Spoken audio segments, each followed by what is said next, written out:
Good morning, ninth grade. Good morning, ninth grade. Welcome to Tuesday. We are on our second day of week 7 remote learning. And we're glad to have you with us. All right. So we're on focus objective 17. I can form connections between spoken word and written poetry. So we're going to be playing around with a poem today by Langston Hughes while also making connections to the spoken word performance that we watched yesterday. Before we jump into this work as a live group session, we will take a mindful minute. So if you're joining us on your own time, super important that you either pause the video now or take at least a minute, 2, 3, 5, 10 minutes during your day to just press pause, take a few deep breaths, center yourself, ground yourself. And then when you're in the best space that you could possibly be in, enter the work when you're ready. Yesterday, this is the video that we watched. Today's work is not going to be possible unless you watched this video. So if you're watching Tuesdays and you didn't do Mondays, pause, go to the slides for Monday, and watch this video from the Queen Latifah show of these 3 young ladies doing their spoken word poem at least twice. Once you've done that, you might as well answer the 2 questions for Monday so that you get credit for it. Then join us back on Tuesday.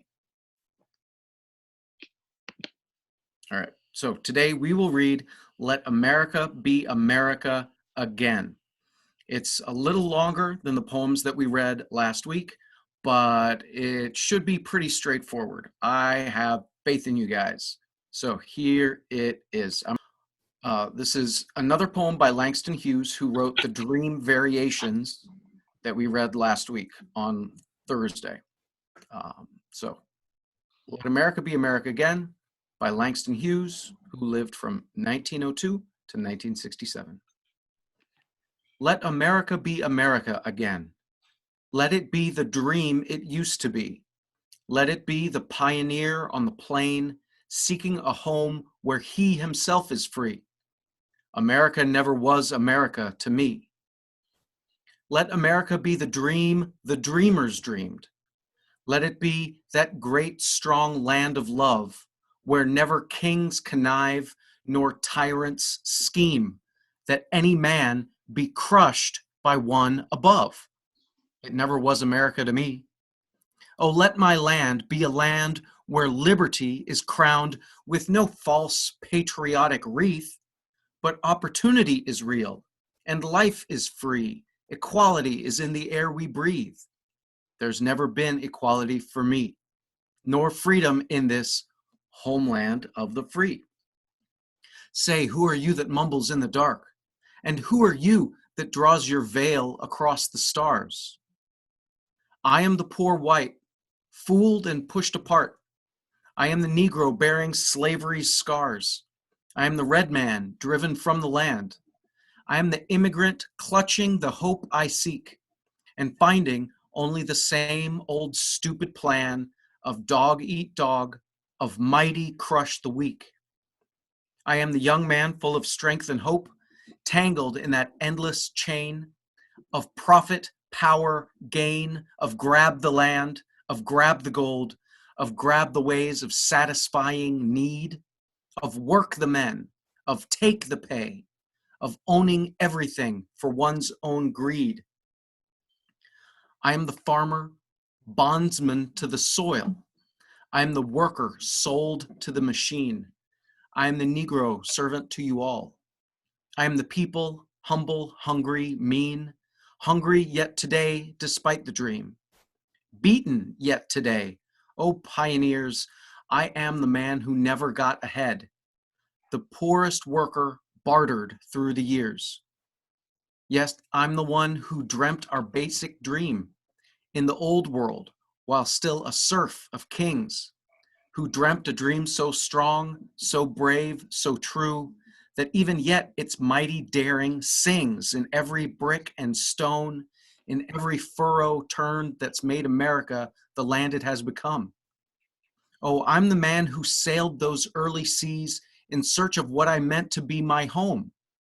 I'm the one who left dark Ireland's shores, and Poland's plain, and England's grassy lea.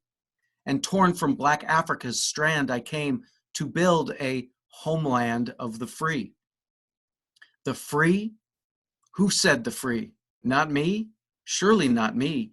The millions on relief today, the millions shot down when we strike, the millions who have nothing for our pay, for all the dreams we've dreamed, and all the songs we've sung, and all the hopes we've held, and all the flags we've hung, the millions who have nothing for our pay except the dream that's almost dead today. Oh, let America be America again, the land that never has been yet, and yet must be, the land where every man is free, the land that's mine, the poor man's, Indians, Negroes, me, who made America, whose sweat and blood, whose faith and pain, whose hand at the foundry, whose plow in the rain, must bring back our mighty dream again. Sure, call me any ugly name you choose. The steel of freedom does not stain from those who live like leeches on the people's lives.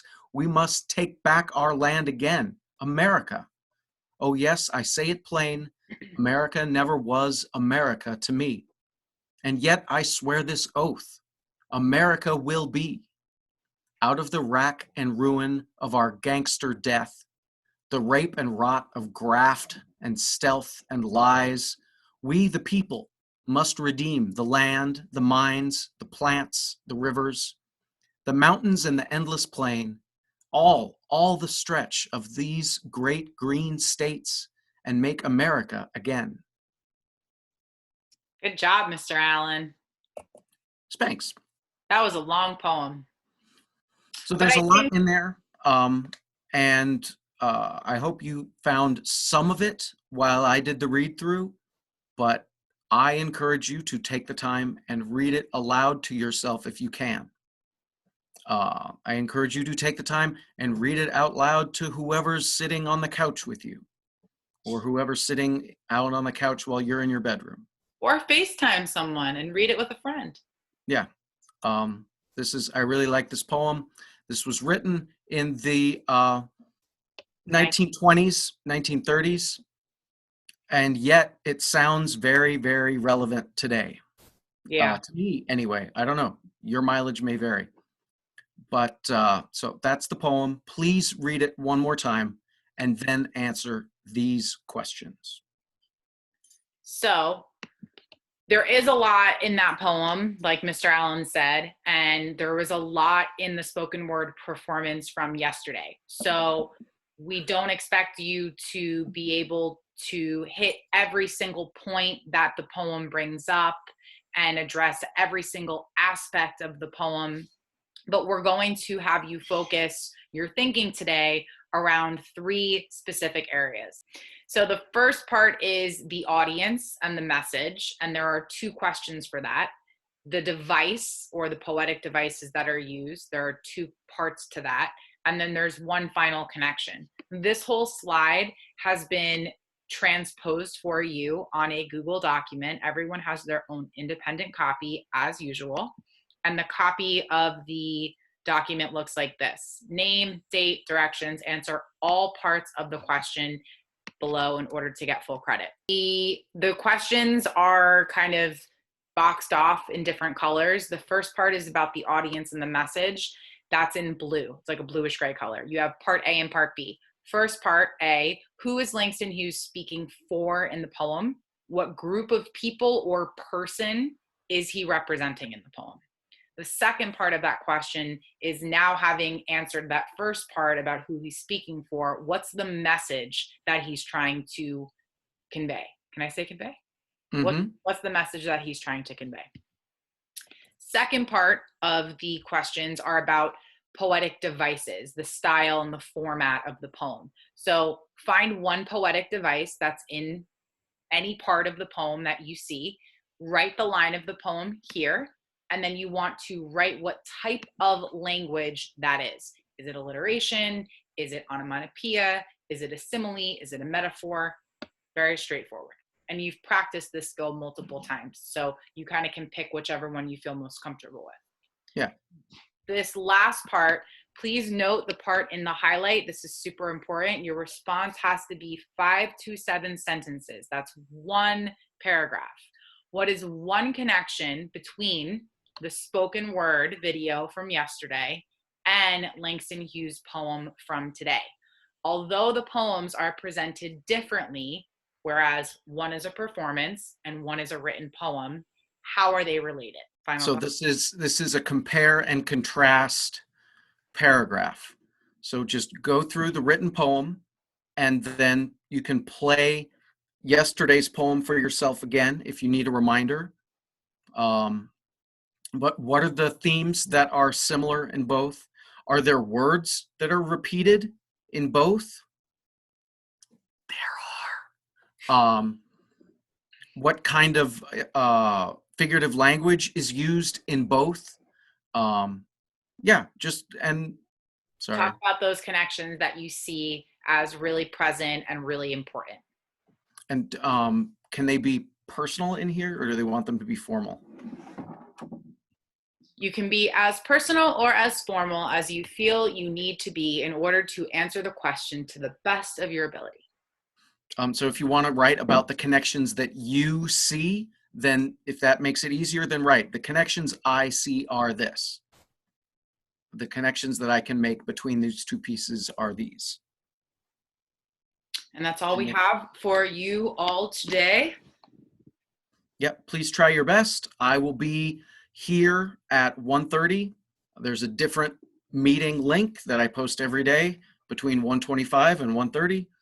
And you can always email us with further questions. Thanks, guys.